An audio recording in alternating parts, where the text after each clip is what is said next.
chanson de Gabier. Joyeux matelot qui cherchait la dune au milieu des flots, monté dans la hune.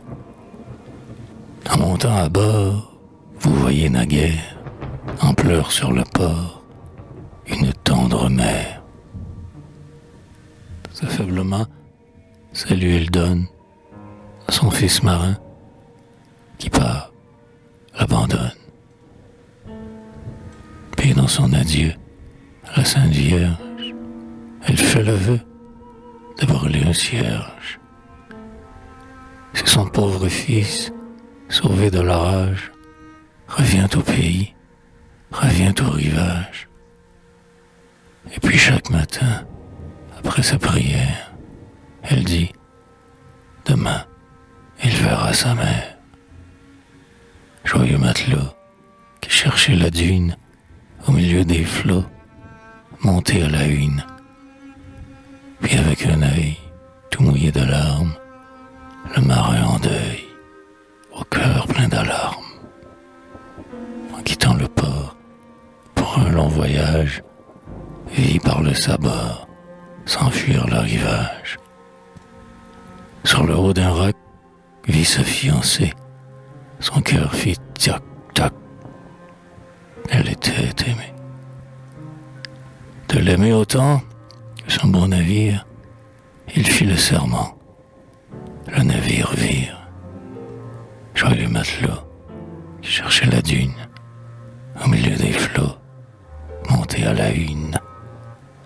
Que le bâtiment, couvert de sa voile, fasse dans le vent bien prendre la toile.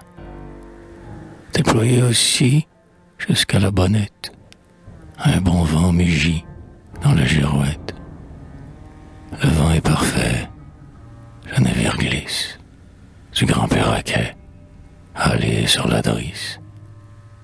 Et pour mieux marcher que la brigantine qui fait en pencher sur l'eau nous incline.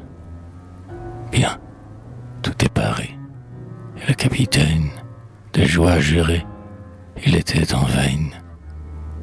Et des 4 doigts, augmentés du pouce, il a 12 fois calotte le mousse. Alors tout va bien, c'est signe de joie. Sous son mât qui tient, le navire ploie. Puisque l'officier a de la dunette, sœur de son quartier, braquer la lunette. Joyeux matelot qui cherchait la dune au milieu des flots, monté à la hune. Le pouvoir maintenant regrette que Praslin, sans être jugé, soit mort, car il se faisait fête d'un procès longtemps allongé. Dans ce moment où l'on accuse, il eut détourné les esprits et servi par sa bonne ruse, eut obtenu quelques répits. Par là prévenant les stockades qu'on se prépare à lui porter. En cela, c'était Alcibiade qu'il semblait vouloir imiter. Paris, la France, sa banlieue, tournant l'œil d'un autre côté, c'eût été la fameuse queue de ce chien de l'Antiquité.